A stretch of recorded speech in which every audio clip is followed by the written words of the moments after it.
警察学校での日々は毎日が挑戦の連続であり、心身ともに鍛えられる場所です。 B さんもまたその厳しい訓練に耐えながら警察官としての成長を目指していました。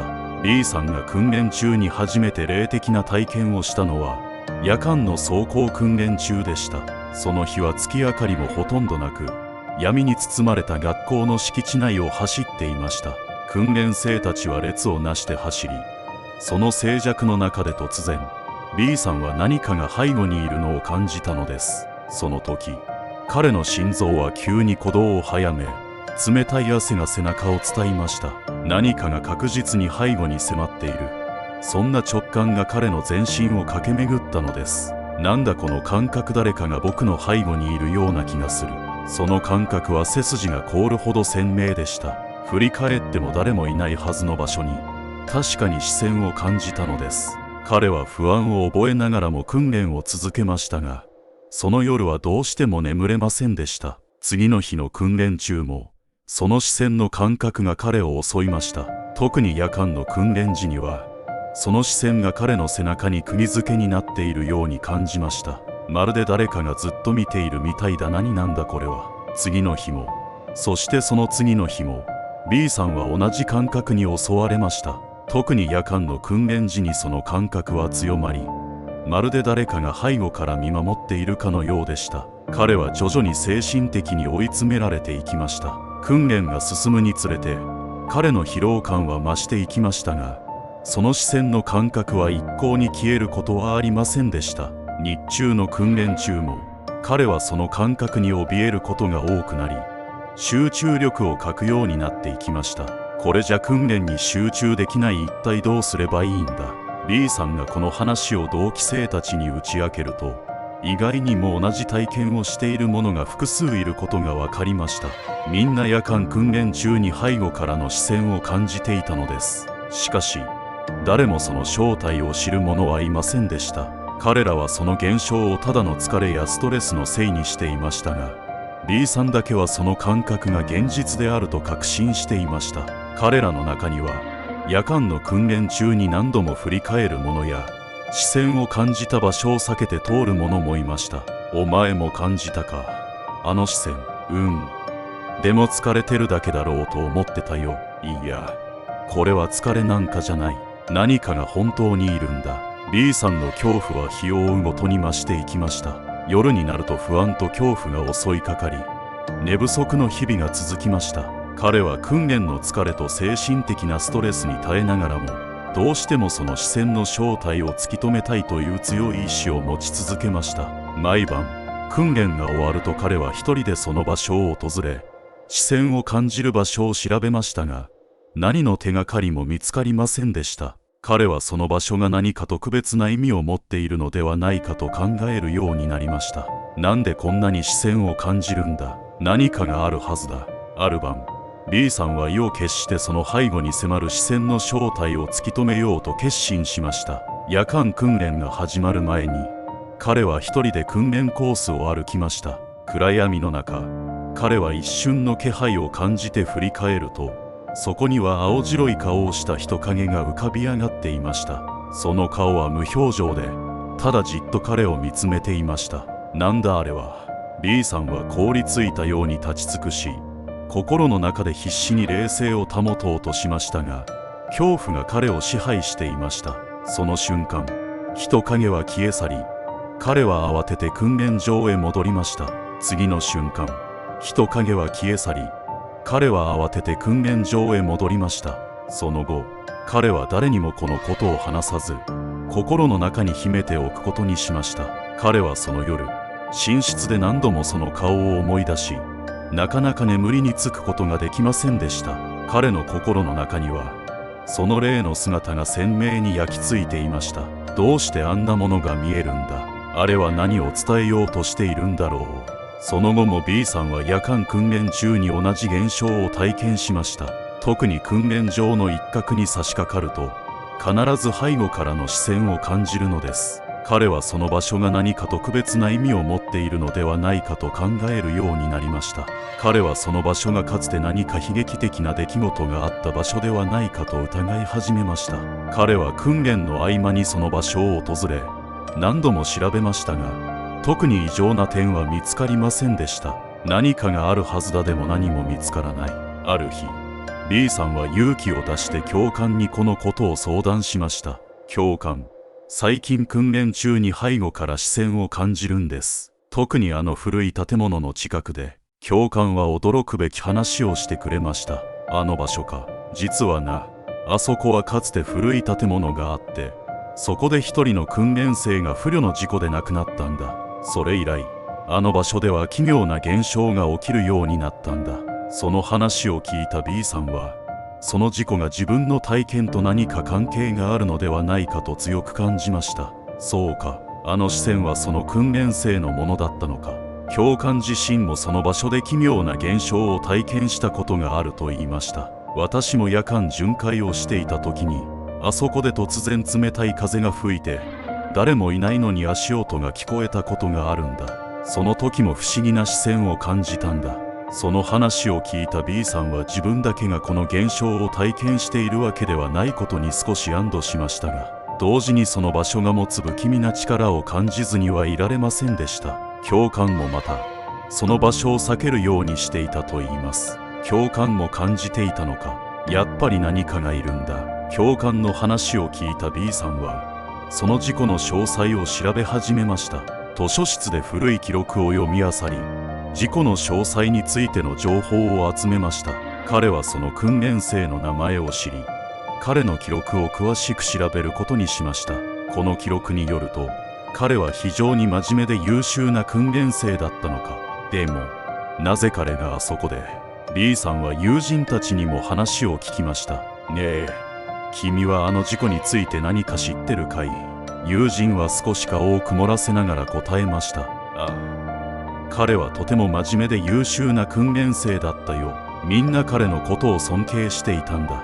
そうか、彼は何かを伝えたがっているのかもしれないな。B さんはその霊的存在と対話を試みることにしました。夜間訓練中に再びその場所に立ち、心の中で問いかけました。何かを伝えたいのですか？すると、ふと風が吹き、彼の周りの空気が変わったように感じました。その瞬間、B さんは再び背後に冷たい手が触れる感覚を覚えました。君は何を伝えたいんだ？僕に話してくれ。その瞬間、B さんは背後に冷たい手が触れる感覚を覚えました。振り返ると、またしても青白い顔が彼を見つめていました。彼は恐怖に震えながらも、その霊的存在が伝えたいことを理解しようとしました。彼は心の中でその霊に対して問いかけ続けましたが、霊は何も答えず、ただ静かに消え去りました。君は一体何を伝えたいんだ？霊は何も言わず、ただ彼を見つめ続けました。しかし、その目には悲しみと何かを伝えたいという強い意志が感じられました。B さんは心の中で安らかに眠ってくださいと祈り、その場を後にしました。彼はその夜、再びその霊が現れることを恐れましたが、不思議なことに、その後は視線を感じることはありませんでした。どうか安らかに、君の思いはきっと伝わるよ。B さんは他の同期生にもその霊の存在について話を聞きました。ねえ、君もあそこで何か感じたことある？すると、他の同期生たちもその場所で奇妙な現象を体験していたことが分かりました。僕も夜間訓練中に誰もいないはずの場所で人の気配を感じたり、誰かが歩いている音を聞いたりしたんだ。彼らもまた、その霊が何かを伝えようとしているのではないかと感じていました。やっぱり君たちも感じていたんだな。彼の思いが伝わってきているのかもしれない。その後、B さんはその霊が何を伝えたかったのかを考え続けました。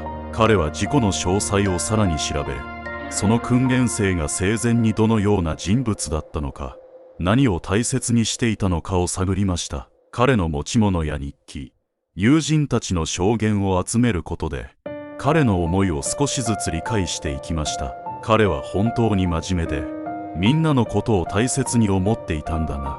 B さんは、その訓練生が生前に達成できなかった目標や伝えたかったメッセージを見つけ出しました。それは同期生や後輩たちへの激励の言葉でした。彼は警察官としての使命感と訓練の厳しさに耐え抜くための励ましの言葉を残そうとしていたのです。 B さんはその訓練生の友人に尋ねました。彼はどんな夢を持っていたんだい？友人は思い出すように語りました。彼はいつも僕たちがこの訓練を乗り越えれば立派な警察官になれるんだって言ってたよ。彼はみんなを励まし続けていたんだ。そうか、彼の思いを伝えなければならないんだ。 B さんはそのメッセージを訓練生たちに伝えることが重要だと考えました。彼は教官に相談し、訓練生全員にそのメッセージを共有する機会を設けました。教官、彼のメッセージを皆に伝えたいんです。そうすることで彼も安らかに眠ることができると思うんです。教官は深くうなずきました。よし、全員を集めよう。その場で B さんはその霊が伝えたかった言葉を読み上げました。その言葉は彼が生前に抱いていた熱い思いと訓練生たちへの強い激励の言葉で満ちていました。皆さん、僕はここで夢半ばにして命を落としましたが、警察官になる夢を諦めたわけではありませんでした。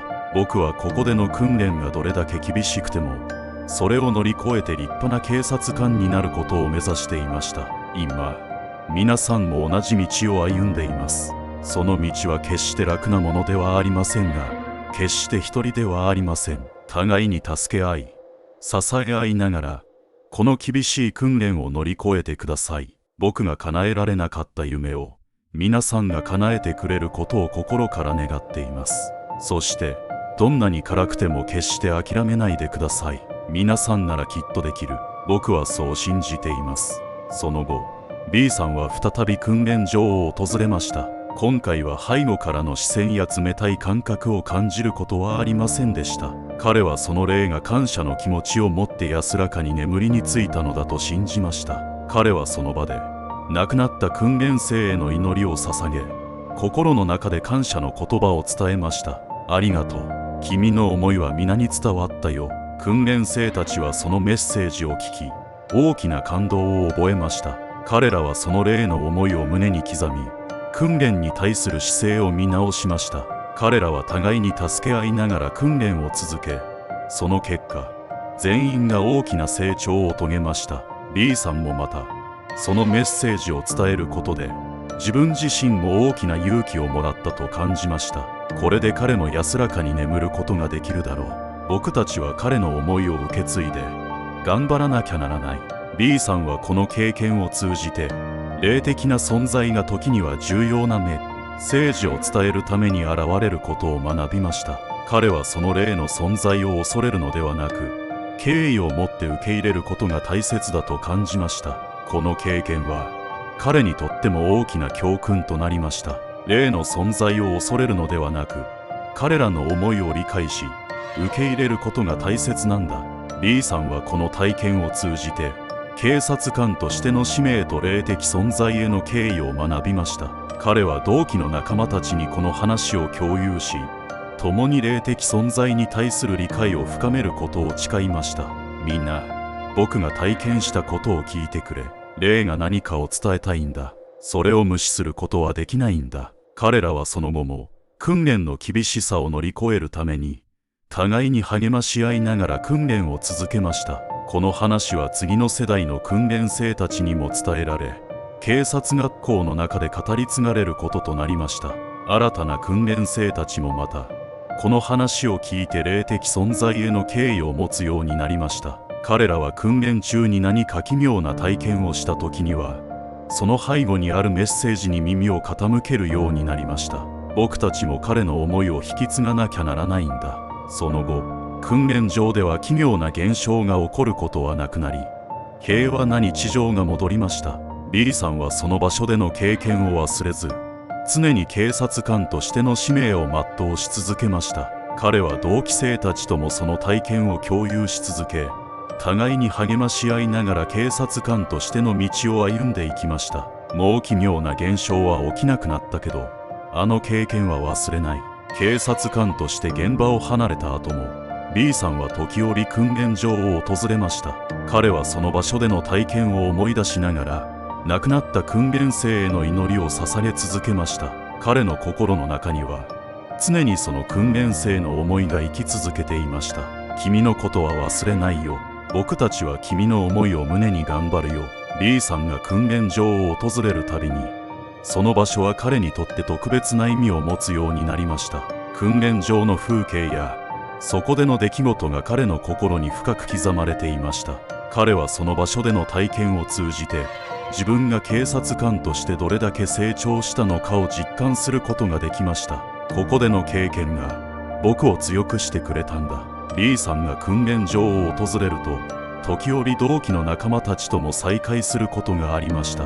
彼らもまたその場所での体験を忘れずに心に刻んでいました。彼らはお互いに励まし合い共に歩んできた道を振り返りながら警察官としての誇りを再確認することができました。お前もあの時のこと覚えてるか？ああ、もちろんさ。あれは忘れられない経験だった。B さんはこの体験を通じて未来の警察官たちにも霊的存在への敬意を持つことの大切さを伝えたいと考えました。彼はその話を後輩たちに語り継ぎ彼らが厳しい訓練を乗り越えるための励ましとなるように願いました。彼の話は新たな世代の警察官たちにとっても大きな励ましとなりました。君たちも何か感じたらそれを無視しないでくれ。そこには必ず何か意味があるんだ。訓練の厳しさを乗り越える中で B さんは霊的存在の重要性を再認識しました。彼はその存在が彼らの訓練にとって必要なものであり霊的な支えとなることを理解しました。彼はその経験を通じて自分自身も強くなり警察官としての使命を果たすための決意を新たにしました。僕たちは決して一人じゃないんだ。過去の訓練生たちの思いも一緒に僕たちを支えてくれているんだ。 B さんの体験は警察学校の訓練中に起こった恐ろしい霊体験の一つです。この話を通じて僕たちは霊的存在への敬意と警察官としての使命の大切さを学びました。恐怖を乗り越え心の中に残るその体験は B さんの警察官としてのキャリアに深い影響を与えました。皆さんも何か奇妙な体験をした時にはその背後にあるメッセージに耳を傾けてみてください。それではまた次回の警察実話怪談でお会いしましょう。